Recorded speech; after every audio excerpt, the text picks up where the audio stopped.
गुरुर्ब्रह्मा गुरुर्विष्णु गुरुर्देवो महेश्वरः गुरुर्साक्षात् परब्रह्म तस्मै श्री गुरुवे नमः। ॐ गजाननं भूतगणाधिसेवितं कपितजम्बुफलचारुभक्षणम् उमासुतं शोकविनाशकारिकं नमामि विघ्नेश्वरपादपङ्कजं। सच्चिदानन्दरूपाय विश्वोत्पत्त्यादिहेतवे तापत्रे विनाशाय श्रीकृष्णाय वयं नुमः। बोल वृंदावन बिहारी लाल की जय, बोल माँ के बिहारी लाल की जय। आज हम आपको श्रीमद् भागवत महापुराण में रहुगण का प्रश्न और भरत जी का समाधान के बारे में आपको सुनाते हैं। तो आप सभी मन को एकाग्र करते हुए शांति पूर्वक कथा श्रवण करेंगे और धर्म लाभ प्राप्त करेंगे। राजा रहुगण ने कहा कि भगवान मैं आपको नमस्कार करता हूँ। आपने जगत का उद्धार करने के लिए ही ये देह धारण की है। योगेश्वर अपने परमानंद में स्वरूप का अनुभव करके आप इस स्थूल शरीर से उदासीन हो गए हैं तथा एक जड़ ब्राह्मण के वेश से अपने नित्य ज्ञान में स्वरूप को जनसाधारण की दृष्टि से ओझल किए हुए हैं। मैं आपको बार बार नमस्कार करता हूँ। ब्राह्मण जिस प्रकार ज्वर से पीड़ित रोगी के लिए मीठी औषधि और धूप से तपे हुए पुरुष के लिए शीतल जल अमृत तुल्य होता है, उसी प्रकार मेरे लिए जिसकी विवेक बुद्धि को देह अभिमान रूप विषैले सर्प ने डस लिया है, आपके वचन अमृत में औषधि के समान हैं। देव मैं आपसे अपने संशयों की निवृत्ति तो पीछे कराऊंगा। पहले तो इस समय आपने जो अध्यात्म योग में उपदेश दिया है उसी को सरल करके समझाइए। उसे समझने की मुझे बड़ी उत्कंठा है। योगेश्वर आपने जो कहा कि भार उठाने की क्रिया तथा उससे जो श्रम रूप फल होता है वे दोनों ही प्रत्यक्ष होने पर भी केवल व्यवहार मूल के ही हैं, वास्तव में सत्य नहीं है। सत्य नहीं है, वे तत्व विचार के सामने कुछ भी नहीं ठहरते। जो तत्व ज्ञान है उसके सामने ये कुछ भी नहीं है।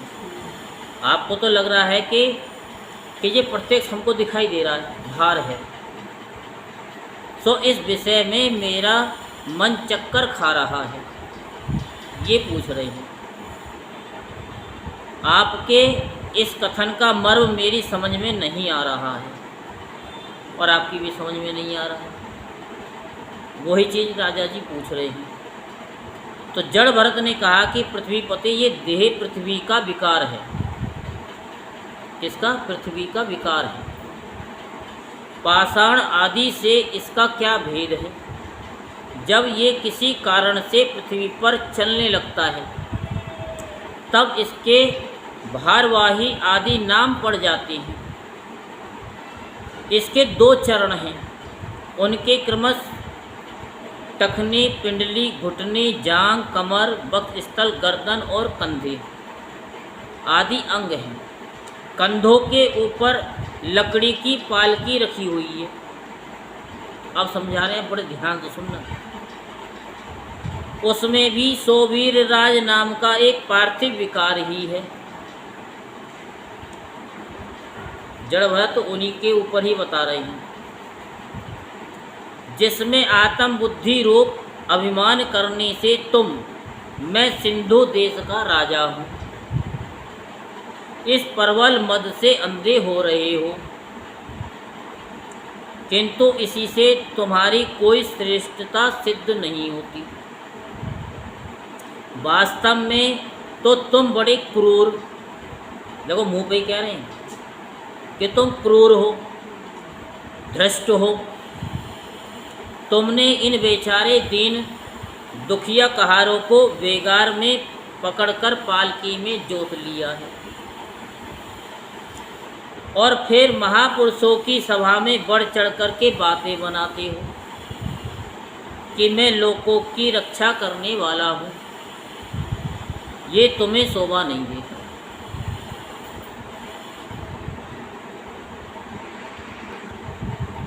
हम देखते हैं कि संपूर्ण चराचर भूत सर्वदा पृथ्वी से ही उत्पन्न होते हैं और पृथ्वी में ही लीन होते हैं। अतः उनके क्रिया भेद के कारण जो अलग अलग नाम पड़ गए हैं, बताओ तो उनके सिवा व्यवहार का और क्या मूल है। इस प्रकार पृथ्वी शब्द का व्यवहार भी मिथ्या ही है, वो भी मिथ्या ही, बेकार है, झूठा है, वास्तविक नहीं है, क्योंकि ये अपने उपादान कारण सूक्ष्म परमाणुओं में लीन हो जाती है। भाई जल, जो शरीर में जल है 75% जल है, वो जल में मिल जाएगा। पृथ्वी का तत्व पृथ्वी में मिल जाएगा, आकाश का तत्व आकाश में मिल जाएगा, वायु का तत्व वायु में मिल जाएगा, अग्नि का अग्नि में मिल जाएगा। वो तुमको दिखाई तो देगा नहीं, लेकिन मिल गया। और जिनके मिलने से पृथ्वी रूप कार्य की सिद्धि होती है, वे परमाणु अविद्यावश मन से ही कल्पना किए हुए हैं। वास्तव में उनकी भी सत्ता नहीं है, उनकी भी सत्ता नहीं है। इसी प्रकार और जो भी कुछ पतला, मोटा, छोटा, बड़ा, कार्य कारण तथा चेतन और अचेतन आदि गुणों से युक्त द्वैत प्रपंच है, ये सब प्रपंच है, उसे भी द्रव्य स्वभाव, आश्रय काल और कर्म आदि नामों वाली भगवान की माया का ही कार्य समझो। भगवान की माया का ही कार्य समझो, क्योंकि माया ने हमको घेर रखा है। माया का पर्दा हमारे पास पड़ा हुआ है, और जिस दिन माया का पर्दा हट जाएगा उस दिन आप किसी से भी कैसे भी बात कर सकते हो, वो आपकी बात का बुरा नहीं मानेगा। क्यों? क्योंकि जो परमात्मा का दीवाना होता है ना, वो हजारों करोड़ों में अलग ही पहचाना जाता है। गाना भी सुना होगा, जो दीवाना होगा वो सैकड़ों में पहचाना जाएगा। तो जो भगवान की तरफ जाने वाले हैं वो आपको अलग ही मिलेंगे, और वो कुछ भी कहेंगे उसकी बात का आपको बुरा भी नहीं लगेगा, क्योंकि वो आप समझ जाओगे कि हाँ ये कुछ और ही बात कर रहे हैं, क्योंकि हर बात के दो मतलब होते हैं, और कहीं कहीं तीन भी हो जाते हैं। जैसे अंग्रेजी में फाइन माने अच्छा होता है, कहीं फाइन माने बुरा भी होता है, और कहीं फाइन माने अच्छा भी होता है। तो ये तीन शब्द हो गए। का फाइन माने जुर्माना, बताए तीन। कहीं उसको फाइन माने अच्छा भी बोला जाता है।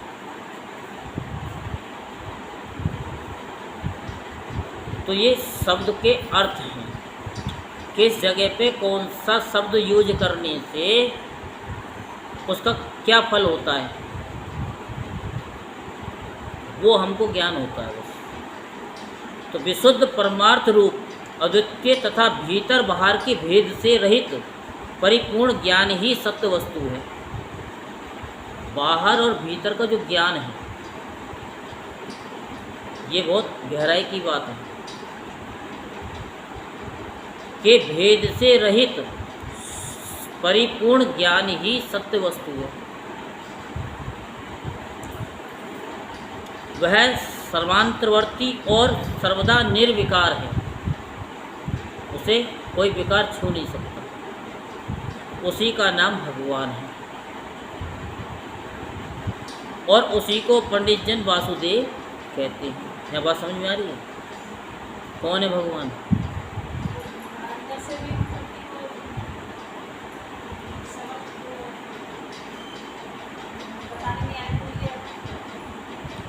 नहीं पता, तो जो आपके अंदर है जो बोल रहा है, कौन बोल रहा है? कि भगवान ही तो बोल रहा है। अगर वो भगवान नहीं होंगे तो बोल लोगे क्या? अगर भगवान वही कहते अपनी फूंक, अपना अंश खींच लें तो ये हाथ चलेगा क्या? ये आँख चलेगी? नाक चलेगी? कोई नहीं चलेगा। वही भगवान है जिसको हम कहते हैं शिवो हम ही शिव हैं, अहम ब्रह्मास्मि, हम ही ब्रह्मा हैं। जब उस पराभक्ति के अंदर आप पहुंच जाओगे तब बोल सकते हो। अभी तो तुमको यही पता है कि मैं स्त्री हूँ, मैं पुरुष हूँ। अभी तो उस सत्य वस्तु का आपको ज्ञान भी नहीं हुआ है, और ज्ञान है, सबको ज्ञान है, क्योंकि सब नाच खाते हैं। ज्ञान सबको है, लेकिन उस पर ध्यान कोई नहीं देता। और जब तक ध्यान नहीं देंगे तब तक काम कैसे होगा? ये भगवान की माया ही तो है कि आप एक गेहूँ खाते हो, सब्जी खाते हो, रोटी खाते हो, कुछ भी खाते हो। क्या खून आप स्वयं बनाते हो? कैसे कैसे खून बनता है आपको पता है? आपने तो पेट भर लिया, लेकिन भगवान ने ऐसी चक्की लगा रखी है वहाँ बैठ करके, कहाँ उसे कम करना, कहाँ उसको ज़्यादा करना है, वो अपने आप करते हैं। और कब खून बन जाता है, कब मल अलग चला जाता है, कहीं मूत्र चला जाएगा, ये सब भगवान की क्रिया है। तो हमें उसी को जानना है। अब दूध है तो दूध में से ही तो घी निकलेगा, बस उसकी क्रिया आपको मालूम होनी चाहिए कि दूध गर्म किया जाएगा, उसमें जामुन लगाया जाएगा, और फिर वो जम जाएगा तो फिर उसे रई से चलाना पड़ेगा, तब जाकर के वो उसमें से मक्खन निकलेगा। तो ऐसे ही ये शरीर है, इस शरीर में से ही वो तत्व ज्ञान मिलेगा, क्योंकि साधन धाम मोक्ष कर द्वारा, यही साधन है। बस ये शरीर है तो आप उसको पा सकते हो, शरीर नहीं है तो नहीं पा सकते, क्योंकि साधना तो इसी से करोगे। तो इसी को पंडित जन वासुदेव कहते हैं। अब वहाँ वो खड़े हुए हैं, वही वासुदेव नहीं है, आप भी वासुदेव। जानने की जरूरत है कि अपने अंदर ही एक क्रिया परमात्मा। हाँ, उसे पहचानना, वो पहचानो कैसे? गुरु के माध्यम से। गुरु से पूछोगे कैसे हम नीचे उतरें, नीचे की सीढ़ी कौन सी है, क्योंकि बिना सीढ़ी के तो नीचे नहीं जा सकते, क्योंकि वही सीढ़ी तो ऊपर जाने वाली होती है, वही सीढ़ी नीचे को की तरफ आती है। आपने गए हों ब्रज में राधा कुंड, तो वहाँ क्या है? नीचे सीढ़ी लगी होती है उतरने के लिए। हर की पौड़ी तो गए होंगे, वहाँ भी सीढ़ी लगी होती है, जल में लगी होती है, नहीं होती? तो ऐसे ही इस ध्यान की गहराई में उतरने के लिए गुरु की आवश्यकता पड़ती है। जैसे एक बच्चे को माँ की जरूरत होती है, ये तुमने बताया नहीं तो मैं बोले जा रहा हूँ।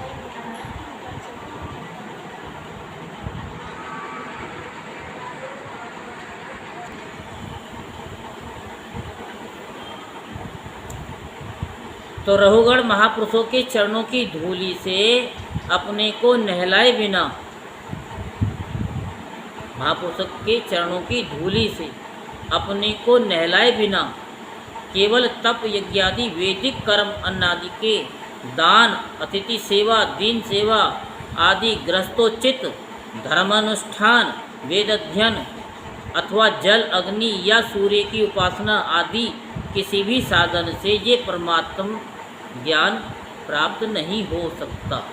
कुछ भी कर लो, जब तक नहीं नहला दो। इसका कारण यह है कि महापुरुषों के समाज में सदा पवित्र कीर्ति श्री हरि के गुणों की चर्चा होती रहती है जिससे विषय वार्ता तो पास ही नहीं फटकने पाती। और जब भगवत कथा का नित्य सेवन किया जाता है तब वह मोक्षाक्षी पुरुष की शुद्ध बुद्धि को भगवान वासुदेव में लगा देती है। कोई भी तार है, पकड़ करके दूसरे तार में जोड़ने के लिए प्लास की जरूरत होती है नहीं होती। तो ऐसे ही परमात्मा से जोड़ने के लिए ध्यान की गहराई की जरूरत होती है, और गुरु ही फिर उससे कसता है, और फिर गुरु ही वो परमात्मा रूपी करंट को आपके अंदर छोड़ता है। चाहे वो ओम के माध्यम से छोड़े, ध्यान के माध्यम से छोड़ें, चाहे वो अलोम विलोम के द्वारा छोड़ें, चाहे कपाल भाती के द्वारा छोड़ें, चाहे वो अपने हाथ से आपके सर पे हाथ रख कर के, चाहे वो आपके माथे पर जहाँ बिंदी लगाते हो वहाँ से टच करके उस आज्ञा चक्र को खोलें, तो वो परमात्मा से वो तब जोड़ते हैं। पूर्व जन्म में मैं भरत नाम का राजा था। ऐहिक और पारलौकिक दोनों प्रकार के विषयों से विरक्त होकर भगवान की आराधना में लगा रहता था। तो भी एक मृग में आसक्ति हो जाने से मुझे परमार्थ से भ्रष्ट होकर अगले जन्म में मृग बनना पड़ा।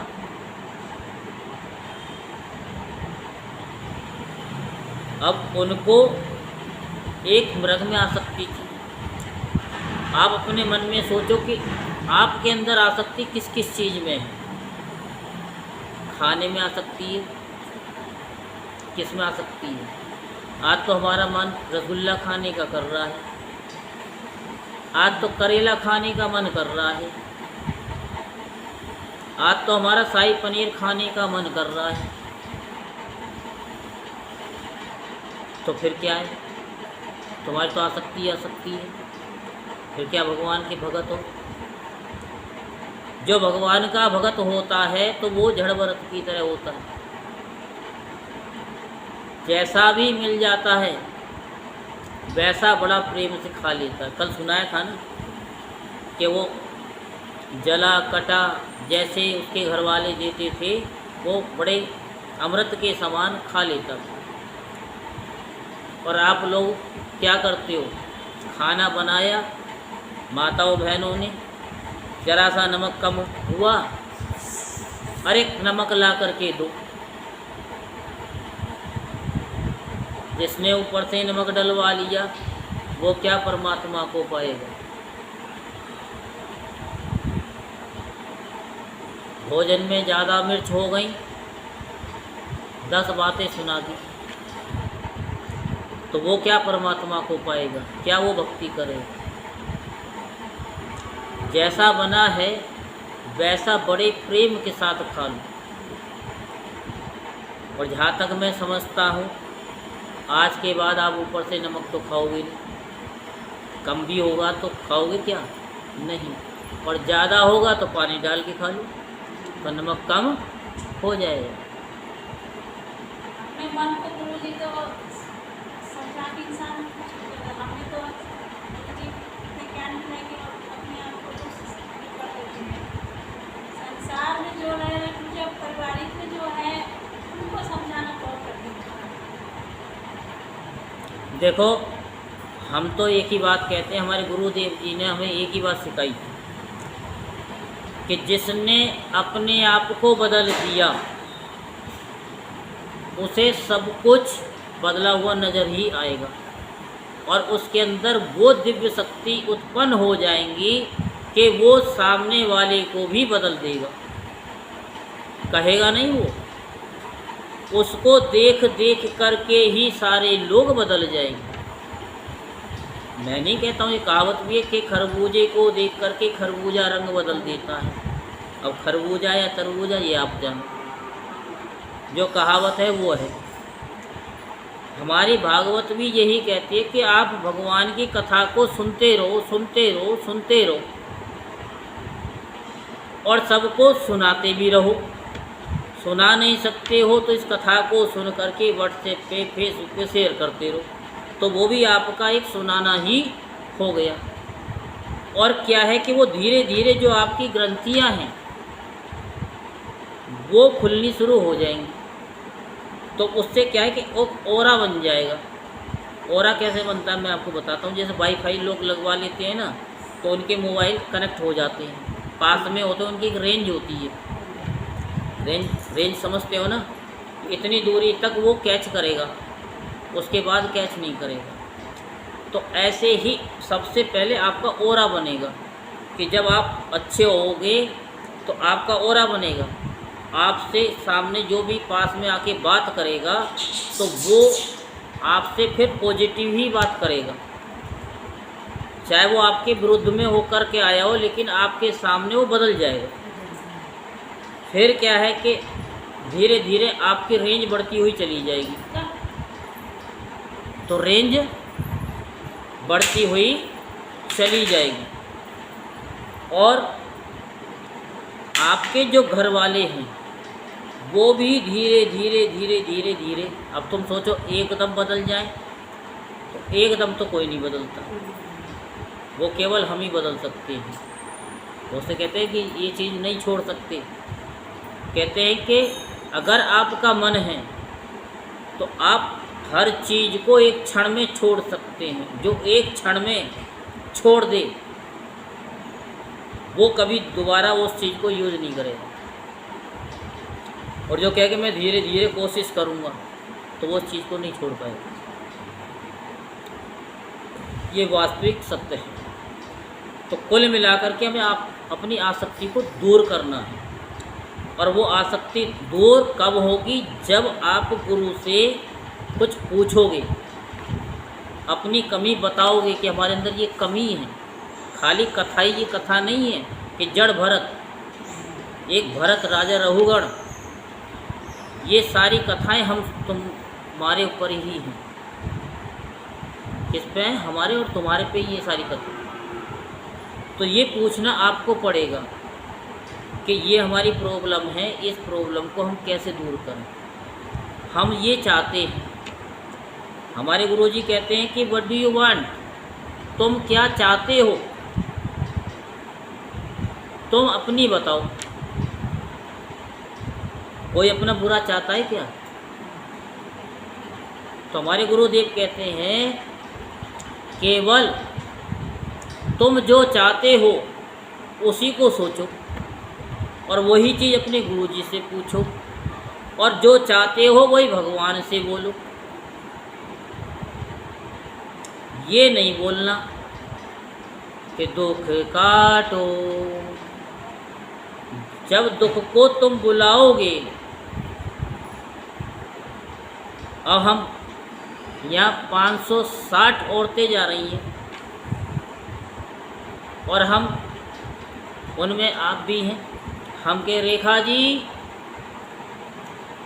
तो 560 में से क्या 560 मुड़ करके देखेंगी?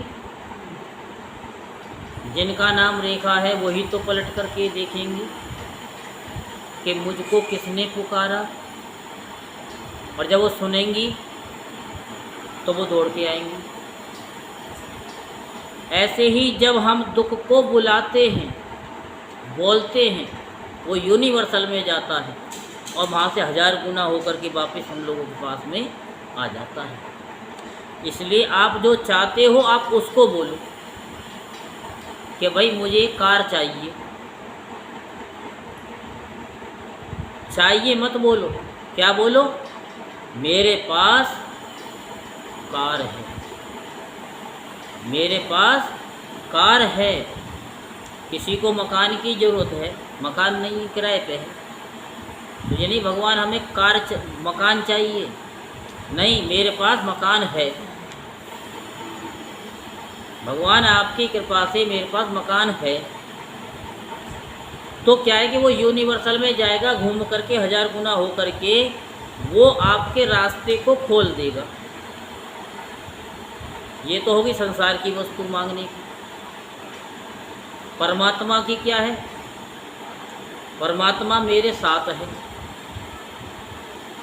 बस अब मैं गुरु की कृपा से देखना चाहता हूँ। किसी ने कहा है ना, मेरा अंदाज दुनिया से निराला है, मेरे गुरुदेव ने कहा है कि मेरा वक्त बदलने वाला है। इसी सेंटेंस से वो पिक्चर देखी आप लोगों ने कि वो बहुत गरीब था और सबसे बड़ा अमीर आदमी बन गया, क्योंकि उसे अपने गुरु पर पूरा कॉन्फिडेंस था। जब भी कोई बात करता वो एक ही बात कहता, मेरा अंदाज दुनिया से निराला है और मेरे गुरुदेव ने कहा है कि वक्त बदलने वाला है। आपका वक्त कैसा भी चल रहा हो, और जब आप बोलोगे ना कि मेरा वक्त बदलने वाला है, तो बदल के ही रहेगा। आगे समझ में? तो हमें किसी चीज़ में आसक्ति नहीं रखनी है। जो चीज़ चाहिए वो तो मांगो, लेकिन मांगने का तरीका क्या है कि ये मेरे पास है। क्या है? मान लो जिस चीज़ की ज़रूरत है उसे आप प्रेजेंट में मांगो, मान लो है, ना तो पास्ट में ना फ्यूचर में है।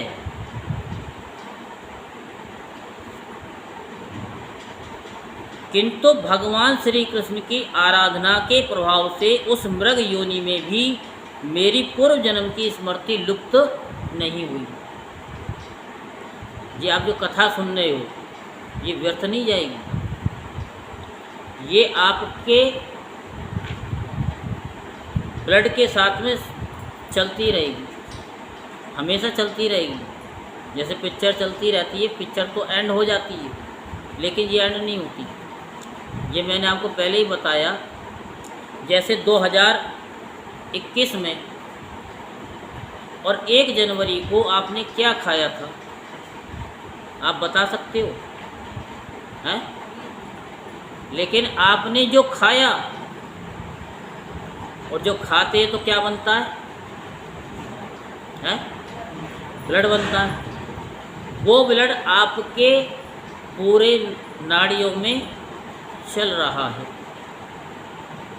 वो ख़त्म नहीं हुआ। आप भूल गए क्या खाया, लेकिन उससे जो ब्लड बना वो आपके शरीर में चल रहा है, अंश मात्र से पूरे बॉडी में घूम रहा है।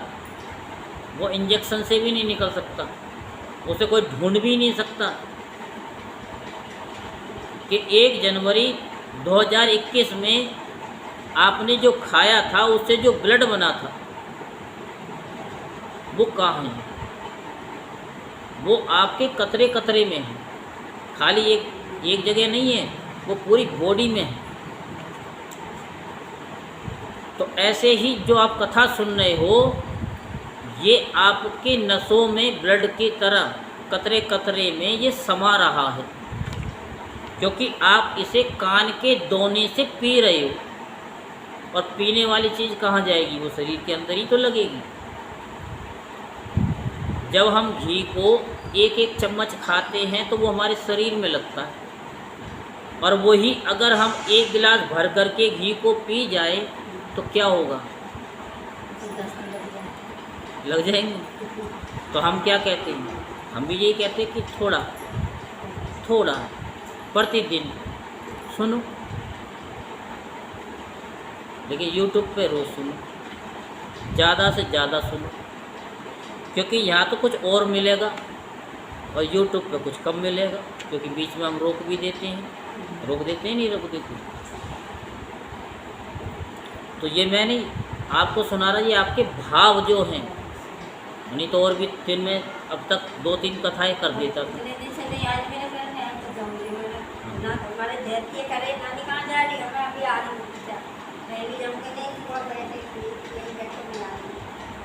तो इसी से अब मैं जन संसर्ग से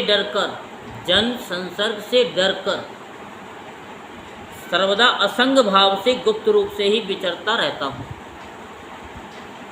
ये जड़ भरत कह रहे हैं। क्या कह रहे हैं? असंग भाव से। अब मैं किसी के साथ प्रकट नहीं हो रहा कि कहीं आसक्ति ना हो जाए, क्योंकि ये एक आसक्ति ऐसी है जिससे हम मिलते हैं, उसका एक क्षण का ही सत्संग या तो हमको सुधार देगा या फिर हमको बिगाड़ देगा। दो ही तरह की बातें होती हैं। अगर हमारा संग अच्छे व्यक्ति उससे मिल जाए तो हम सुधर जाएंगे। मैं नहीं कह रहा हूँ, ये तो हमारे तुलसीदास जी भी कहते हैं। क्या? सठ सुधरई सत संगति पाई, पारस परत कुधात सुहाई। तो इसलिए वो कह रहे हैं कि मैं असंग भाव से गुप्त रूप से विचरता रहता हूँ। सारांश यह है कि विरक्त महापुरुषों के सत्संग से प्राप्त ज्ञान रूप खड्ग के द्वारा मनुष्य को इस लोक में ही अपने मोह बंधन को काट डालना चाहिए। क्या आप अपने मोह बंधन को कटवाना चाहते हैं? अगर चाहते हैं तो बोलना, नहीं चाहते हैं तो मत बोलना, क्योंकि यहाँ तो आपको इशारा मिलेगा। फिर श्री हरि की लीलाओं के कथन और श्रवण से भगवत स्मृति बनी रहने के कारण वे सुगमता से ही संसार मार्ग को पार करके भगवान को प्राप्त कर सकता है। श्रवण से भगवत स्मृति बनी रहने के कारण वे सरलता से इस संसार मार्ग को पार करके भगवान को प्राप्त कर सकते हैं। क्योंकि सबसे पहले सुनना पड़ेगा, सुनोगे, उस पर जब अमल करोगे तब जा कर के कहीं भगवान को प्राप्त कर सकते। बोल वृंदावन बिहारी लाल की जय, बोल बांके बिहारी लाल की जय, बोल वृंदावन बिहारी लाल की जय। जय जय श्री राधेश्याम, जय जय श्री राधेश्याम, जय जय श्री राधेश्याम।